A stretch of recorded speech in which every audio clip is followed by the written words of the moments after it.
Ibu Saudara terkasih dalam Tuhan Yesus Kristus, apa kabarnya Bapak Ibu? Saya percaya pemeliharaan dan pertolongan Tuhan nyatakan dalam kehidupan kita. Amin, Saudara.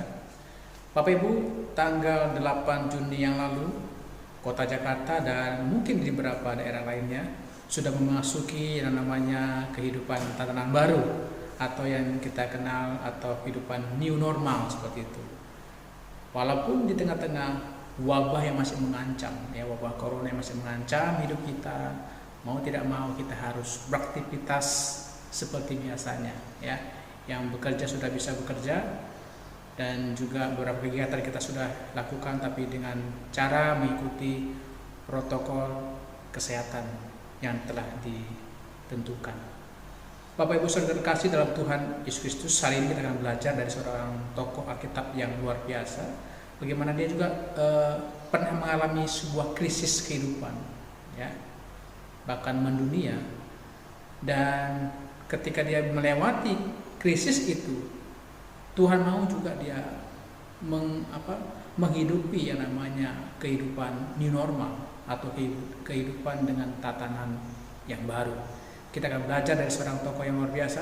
Kita buka dari kitab Kejadian pasal yang ke-8 ayat yang ke-6 sampai dengan ayat yang ke-13. Kita baca secara bersama-sama. Mari kita buka Alkitab kita. Kejadian 8 ayat yang ke-6 sampai dengan ayatnya yang ke-13. Sesudah lewat 40 hari, maka Anak membuka tingkap yang dibuatnya pada bahtera itu.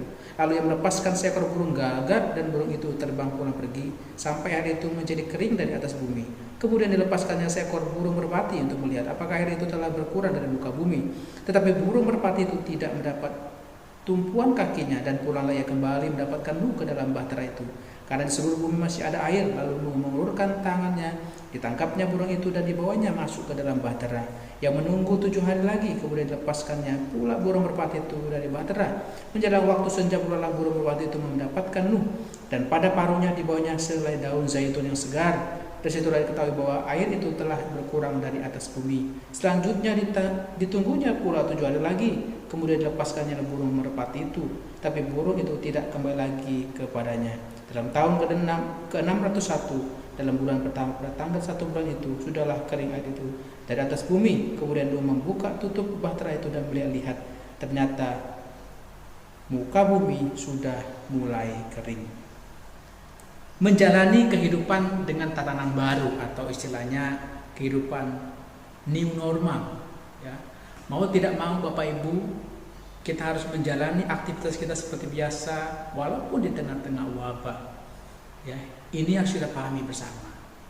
Dan hari ini kita akan belajar bagaimana sikap kita menjalaninya, ya. Temanya adalah hari ini new normal, new heart, ya. Hati yang baru menjalani tatanan yang baru ini. Kita belajar bersama-sama dari seorang tokoh yang luar biasa, yaitu Nuh. Bagaimana Nuh menjalani kehidupan yang baru? Yang pertama Bapak Ibu, kita boleh belajar Nuh hidup dengan hikmat Tuhan. Ini luar biasa, ya. Nuh hidup dengan hikmat Tuhan. Setelah air bah mulai surut, ternyata Nuh tidak serta-merta langsung keluar dari bahteranya, ya. Apa yang dia lakukan? Ya. Yang dia lakukan adalah menunggu selama 40 hari. Dia pastikan betul-betul bumi sudah kering dari air bah tersebut. Apa yang Nuh lakukan? Pasal 8 ayat 7 dikatakan Nuh melepaskan burung gagak dan juga Nuh melepaskan burung merpati. Ternyata kedua burung ini pun kembali lagi kepada Nuh. Ya, setelah itu Nuh melepaskan kembali lagi burung merpati. Burung merpatinya pun kembali lagi. Akhirnya Nuh pun, ya, berhenti sejenak selama 7 hari. Dia melepaskan kembali burung merpati. Dan apa yang terjadi? Burung merpati datang dengan apa? Dengan membawa daun zaitun di paruhnya. Ini luar biasa. Yang menandakan bahwa, ya, air di muka bumi betul-betul sudah kering, ya, betul-betul sudah kering. Bagaimana cara Nuh, ya, melihat situasi yang ada? Saya katakan Nuh hidup dengan hikmat Tuhan.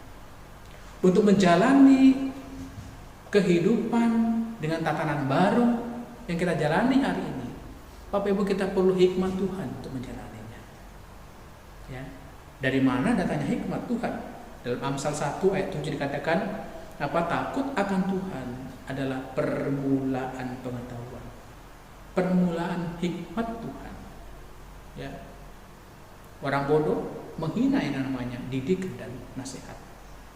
Amsal 3 ayat 5 dikatakan, jangan bersandar kepada pengertian kita sendiri, tapi mari kita bersandar kepada apa? Kepada Tuhan, percaya kepada Tuhan.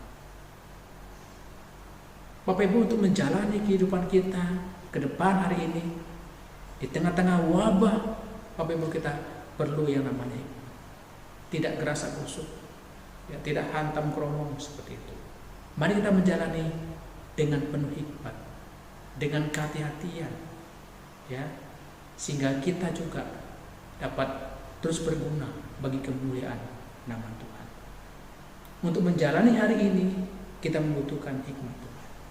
Hikmat Tuhan kita butuhkan dalam rumah tangga kita, mengatur sesuatunya, mengatur keuangan.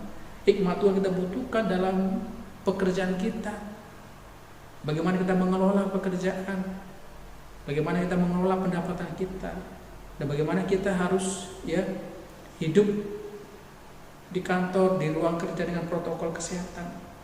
Ya, mari kita juga hidup dengan hikmat Tuhan.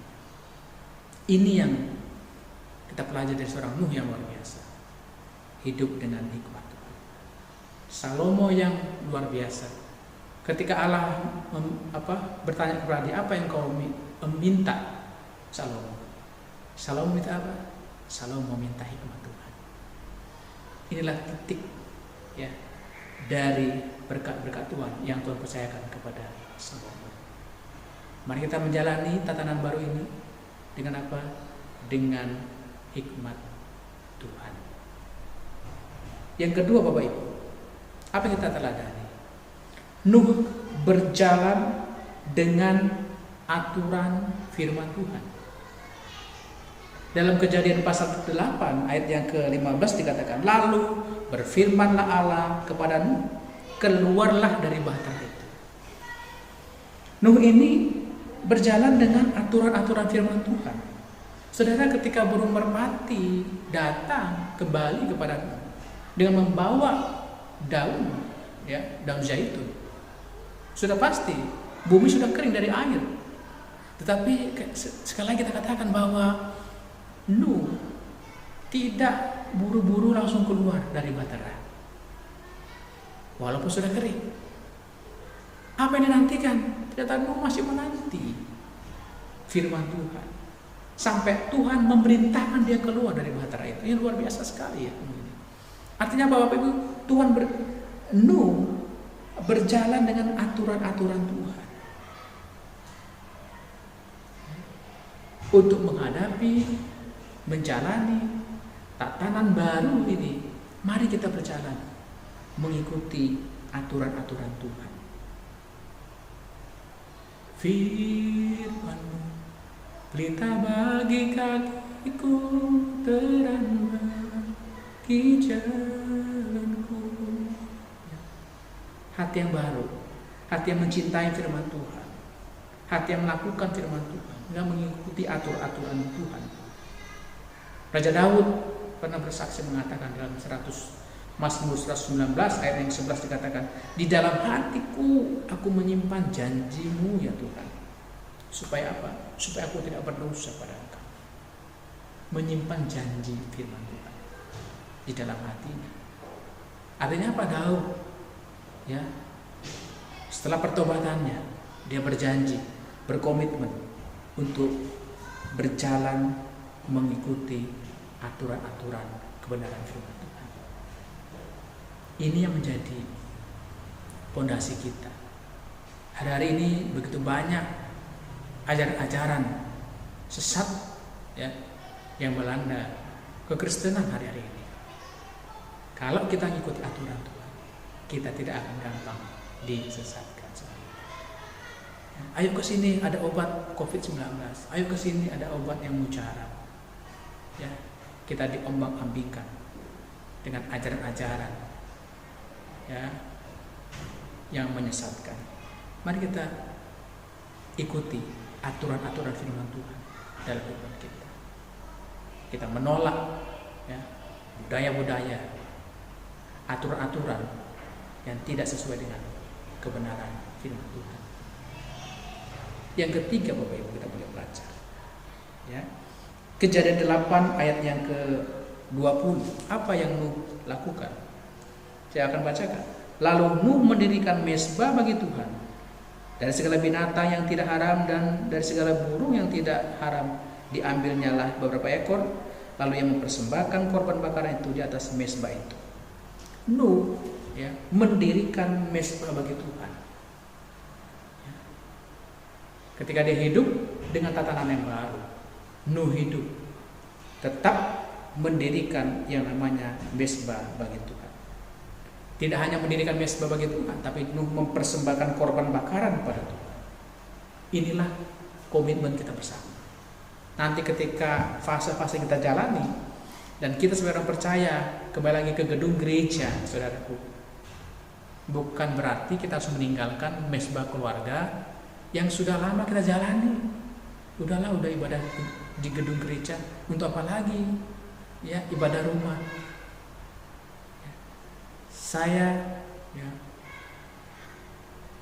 berpesan kepada Bapak Ibu, firman Tuhan juga mengarahkan kita agar kita tetap membangun yang namanya mezbah bagi Tuhan di rumah kita. Karena ini penting sekali untuk membangun kerohanian kita, berkomitmen untuk membangun, terus menerus berkomunikasi dengan Tuhan. Karena waktu ya, waktu-waktu yang ada kita tidak tahu pasti ya. Waktu-waktu yang ada adalah Tuhan yang mengendalikan segala sesuatu itu. Dalam Yosua 24 ayat 15 dikatakan, Yosua berkomitmen, tetapi aku dan seisi rumahku akan tetap apa? Akan tetap beribadah kepada Tuhan. Situasi apapun yang melanda kita hari-hari ini, maupun situasi apapun yang kita hadapi dengan fase-fase new normal hari ini, tetap kita setia berkomitmen untuk beribadah kepada Tuhan. Ya, jangan tinggalkan yang namanya mezbah keluarga. Tetap kita bangun itu. Walaupun kita ya sudah mulai ada pelonggaran beribadah di gereja, tetapi mezbah keluarga yang sudah kita bangun bersama ya, ketika pandemi corona melanda Indonesia, mari kita bangun itu terus menerus sehingga semua kita dalam anggota keluarga sama-sama bertumbuh dalam pengenalan akan Tuhan. Inilah konsep hati yang baru, di tatanan yang baru harus kita hadapi. Ya, kita diproses Tuhan. Tuhan izinkan ya pandemi corona yang melanda negara-negara di dunia. Kita boleh belajar. Tuhan rindu kita semakin dekat kepada Dia. Seperti Nuh hidup dengan hikmat Tuhan. Nuh hidup dengan aturan-aturan firman Tuhan.